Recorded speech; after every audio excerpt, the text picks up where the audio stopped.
नमस्कार, मैं पंकज कुमार। वायु प्रदूषण के कारण दिल्ली ही नहीं बल्कि यूपी बिहार भी हाँफ रहा है।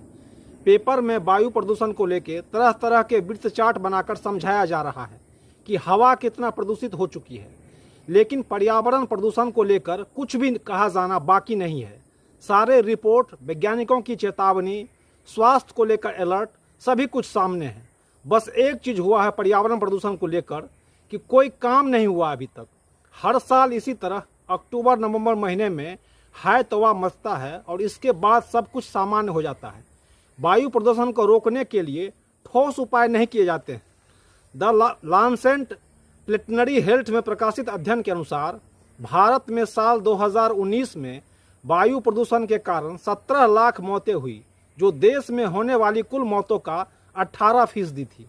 यह कुल जीडीपी के 1.4% का नुकसान था, जो रुपये में 2,60,000 करोड़ रुपए का नुकसान है। वायु प्रदूषण से उत्तर प्रदेश को जीडीपी का 2.2% और बिहार को जीडीपी का 2% का नुकसान हुआ। यानी हम एक हैं फिर भी सेफ नहीं हैं, बिना बटे भी कट रहे हैं। वायु प्रदूषण से दिन रात जहरीली हवा फेफड़े के अंदर जा रही है। यह फेफड़ा, मस्तिष्क, लीवर, आँखों को क्षति पहुँचा रही है, लेकिन यह बोट को क्षति नहीं पहुँचाती। इसलिए सरकार भी इसको लेकर विशेष परेशान नहीं होती। यहाँ देखने वाली बात यह है कि सरकार कहती क्या है और करती क्या है।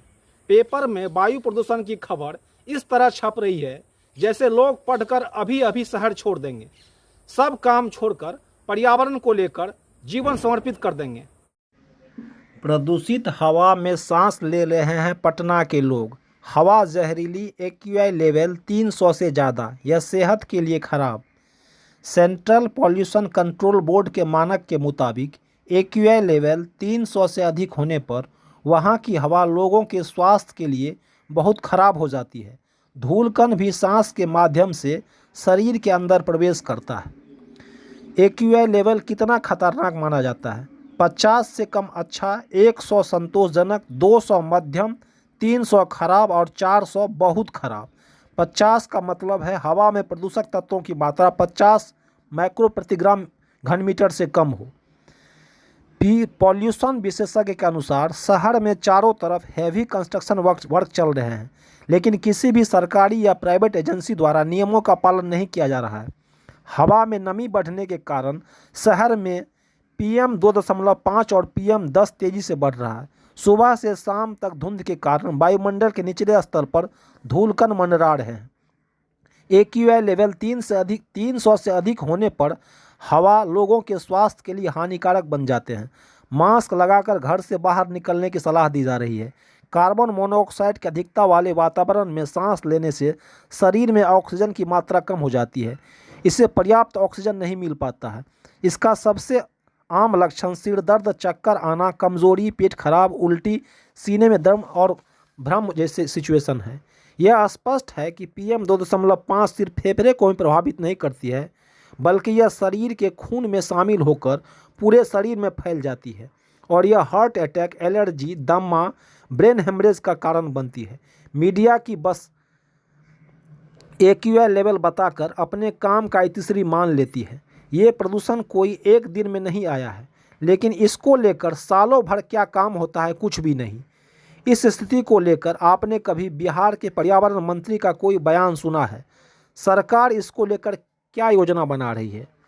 अब मास्क पहनने की सलाह दी जा रही है।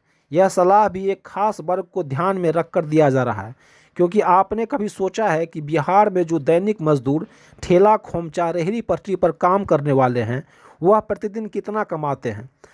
जो सबसे अधिक प्रदूषण का शिकार होते हैं, वह N95 या N99 मास्क, जो कि 100 रुपये से 500 रुपये तक में मिलता है, किस तरह खरीद कर पहन पाएंगे? वर्ष 2021 में नोबेल प्राइज के प्रबंधन ने पहली बार फिजिक्स वर्ग का पुरस्कार पर्यावरण में योगदान के लिए 3 वैज्ञानिकों को संयुक्त रूप से देकर एक संदेश दिया कि विज्ञान को इस संकट को रोकने में लगाएं और पूरी दुनिया इसके प्रति संजीदा हो। 2 वैज्ञानिकों ने ग्लोबल वार्मिंग से जुड़ा मॉडल ईजाद किया, वहीं एक वैज्ञानिक ने छोटे बड़े सिस्टम में बदलाव को खोजा। इनमें से एक वैज्ञानिक ने पुरस्कार पर अपनी प्रतिक्रिया देते हुए कहा, मुझे भले नोबेल ना मिले, पर ग्लोबल वार्मिंग ना हो। दरअसल ये तीनों वैज्ञानिक काफ़ी समय से अपने शोध के जरिए मानव की गतिविधियों और भौतिक कारकों की जलवायु पर बहुआयामी दुष्प्रभाव के बारे में विश्व को आगाह कर रहे थे।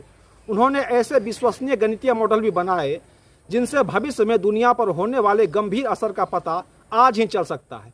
इनमें से एक ने सन 1960 में बताया था कि कितनी कार्बन डाइऑक्साइड की मात्रा बढ़ने से कितनी गर्मी बाहर नहीं निकलती है, जबकि दूसरे ने बताया था कि मानव गतिविधियों का कितना दुष्प्रभाव पर्यावरण पर पड़ता है। चूँकि ये असर तात्कालिक ना होकर दूरगामी होते हैं, लिहाजा पिछले 60 वर्षों से मनुष्य इसे नज़रअंदाज करता रहा है, पर अब पानी सिर से ऊपर जा रहा है। नोबेल प्राइज हर वर्ष भौतिकी, रसायन, मेडिसिन, साहित्य और शांति के क्षेत्र में कार्य करने को मिलता है। 2007 में अमेरिका के उपराष्ट्रपति और पर्यावरणविद अल गौर को जब यह पुरस्कार विश्व शांति वाले वर्ग में मिला तो उन्होंने कहा था, आने वाली पीढ़ी अपनों पुरखों से दो में से एक सवाल जरूर पूछेगी। जब उत्तरी गोलार्ध के ग्लेशियर ग्लोबल वार्मिंग के कारण पिघल रहे थे तो आपकी संवेदनशीलता कहाँ चली गई थी? या यह पूछेंगे कि आपने इतना साहस कहाँ से हासिल किया कि इतने बड़े संकट से लड़ सके और हमें यानी बाद की पीढ़ियों को सुरक्षित कर सके। दुनिया में बार बार चक्रवात, बाढ़, अतिवृष्टि, अनावृष्टि, तूफान, जंगलों में आग, भूस्खलन, हिमस्खलन का होना इस आसन्न संकट के पहले लक्षण है। अल गौर का ही नारा था, हम इसे कर सकते हैं। ठंड शुरू होने के साथ ही बिहार के 9 शहरों की वायु गुणवत्ता बिगड़ी। हवा में धूलकण की मात्रा अधिक होने से प्रदूषण का स्तर बढ़ा। ठंड शुरू होने के साथ ही वायु प्रदूषण की स्थिति भी गंभीर होने लगी है। ऊपर से कोहरे की मार से ट्रेनों और विमानों की लेट लतीफ़ी शुरू हो गई है। वायु गुणवत्ता सूचकांक के ये मानक है, यानी 0 से 50 अच्छा, 51 से 100 संतोषजनक, 101 से 200 मध्यम और 201 से 300 खराब, 301 से 400 बेहद खराब और 400 से 500 गंभीर बताए गए हैं। यानी सारा जोड़ वायु गुणवत्ता सूचकांक के आंकड़े बताने पर तरह तरह के चार्ट बनाकर इसे समझाया जा रहा है। यहाँ का वायु गुणवत्ता सूचकांक 300 पार चला गया, वहाँ का इतना हो गया। 0 से 50 अच्छा है तो 300 पार बेहद खराब है। तो फिर गुणवत्ता सूचकांक 50 पार करने पर बात क्यों नहीं होती है? हम 300 पार करने का इंतज़ार क्यों करते हैं? ऐसा लगता है जैसे वायु गुणवत्ता चार्ट को समझना ही इस समस्या का समाधान है। जोर जोर से बताया जा रहा है और सब कुछ दूसरे के लिए समझने पर छोड़कर इसी प्रदूषित हवा में काम पर निकल जा रहे हैं। पटना तो कब का स्मार्ट सिटी बन गया है, फिर यह कैसे हो रहा है कि यहाँ का प्रदूषण है कि एकदम से बेदम किए हुए है।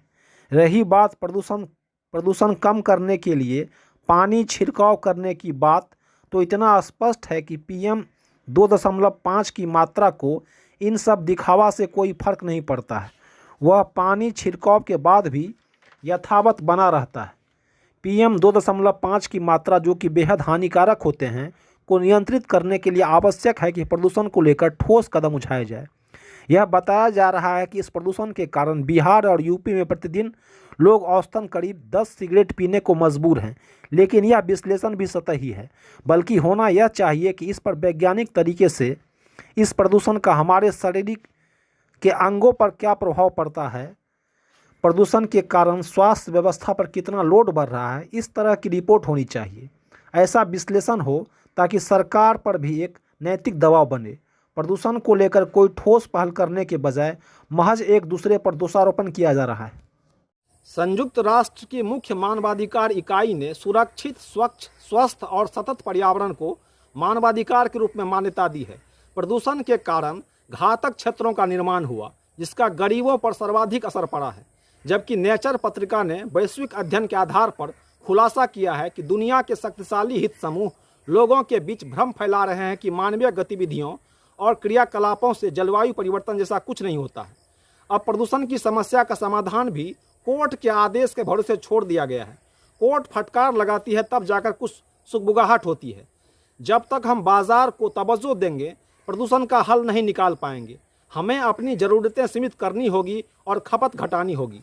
गौरतलब है कि कनाडा में जब डॉक्टर ने पर्चे पर लिखा बीमारी की जड़ जलवायु परिवर्तन, डॉक्टर ने साफ तौर पर लिखा, अगर हम सिर्फ लक्षणों के आधार पर ही इलाज करते रहे और बीमारी की तह तक नहीं गए तो निश्चित तौर पर इनसे हालात बिगड़ते जाएंगे। अगर हम धरती पर कंक्रीट को एक देश मान लें तो वह कार्बन उत्सर्जन के मामले में दुनिया के तीसरे स्थान पर है। जलवायु परिवर्तन को लेकर अंतर सरकारी पैनल यानी IPCC ने कंक्रीट की बढ़ती खपत को लेकर दुनिया को आगाह किया है। नेचर सस्टेनेबिलिटी रिपोर्ट 2021 के अनुसार भारत में प्रदूषण फैलाने में अमीर लोगों का योगदान सबसे ज़्यादा है, जबकि मौत के रूप में इसका खामियाजा गरीबों को भुगतना पड़ता है। भारत में सबसे गरीब 10% आबादी के वायु प्रदूषण के चलते दम तोड़ने का खतरा सबसे अमीर 10% लोगों के मुकाबले 9 गुना ज़्यादा है। भारत में प्रदूषण स्रोतों के तीव्र प्रसार और वायु गुणवत्ता की कमज़ोर प्रबंधन प्रणाली के कारण स्थिति गंभीर होती जा रही है। भारत में करीब 70% लोग ऐसी हवा में सांस ले रहे हैं जो WHO के मानक पर खरा नहीं उतरता है। बिहार के मुख्य सचिव अमृतलाल मीना ने सभी 38 जिलों के DM को वायु प्रदूषण को नियंत्रित करने को कहा है। साथ ही कार्रवाई की रिपोर्ट बिहार राज्य प्रदूषण नियंत्रण परिषद को देने को कहा है। उन्होंने प्रदूषण फैलाने वाली एजेंसियों पर जुर्माना लगाने का भी निर्देश दिया है। सभी DM को वायु प्रदूषण के निवारण एवं नियंत्रण के लिए ग्रेडेड रिस्पांस एक्शन प्लान का कार्यान्वयन करने को कहा है। उन्होंने बिहार में वायु प्रदूषण की स्थिति और उसके निवारण के लिए किए जा रहे प्रयासों की समीक्षा की। साथ ही सुप्रीम कोर्ट ने दिल्ली सरकार से कहा है, पाबंदियां लगाने में देरी क्यों की, अब बिना पूछे मत हटाना। Air emergency. सुप्रीम कोर्ट बोला, 10वीं 12वीं वालों के फेफड़े अलग हैं क्या जो उनके स्कूल बंद नहीं किए। पटना। बिहार में राज्य में सबसे ज़्यादा प्रदूषित हवा पटना में बह रही है। यहाँ की 25 लाख आबादी इसी में सांस लेने को मजबूर है। पटना नगर निगम शहर में वायु प्रदूषण पर नियंत्रण में फेल साबित हुआ है। शहर में बिना ढके भवन निर्माण धड़ल्ले से चल रहे हैं। सफाई ठीक से नहीं हो पा रही है। चिकित्सकों की सलाह है कि जब तक प्रदूषण का स्तर नीचे नहीं आता है तब तक इस खुले में कम से कम निकलें, पानी पीते रहें और एयर प्यूरीफायर का प्रयोग करें। N95 और N99 मास्क PM 2.5 और PM 10 के खिलाफ काफ़ी असरदार है। सर्जिकल या कपड़े के मास्क की तुलना में यह बेहद सुरक्षा प्रदान करती है। उधर सुप्रीम कोर्ट ने अपने स्टाफ के लिए मास्क पहनना अनिवार्य कर दिया है। यानी एक बात स्पष्ट है कि चाहे प्राकृतिक आपदा हो या महामारी या मौसम की मार, इसमें सबसे अधिक हमारे स्कूली छात्र प्रभावित होते हैं।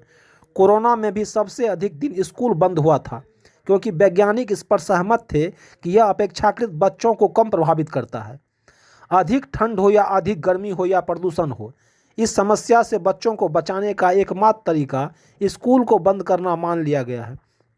चरम मौसमी घटना के इस दौर में इसकी ठोस व्यवस्था होनी चाहिए कि बच्चों की पढ़ाई भी प्रभावित ना हो और प्रदूषण से भी बच सकें।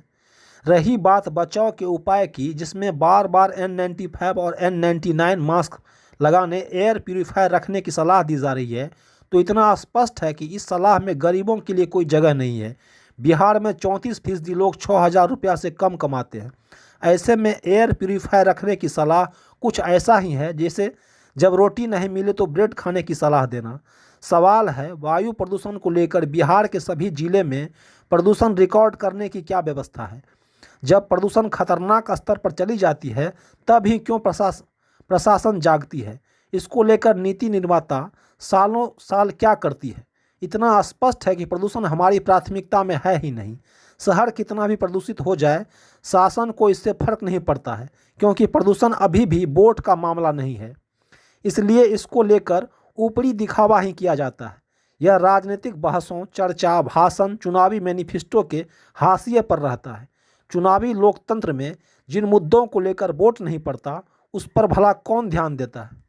नेचर जनरल के अनुसार यातायात प्रदूषण बच्चों में अस्थमा की वजह बन रहे हैं। 2022 में आई Centre for Science and Environment के अनुसार पिछले 2 दशकों में भारत PM 2.5 प्रदूषण के कारण होने वाली मौतों में 2.5 गुना वृद्धि हुई है।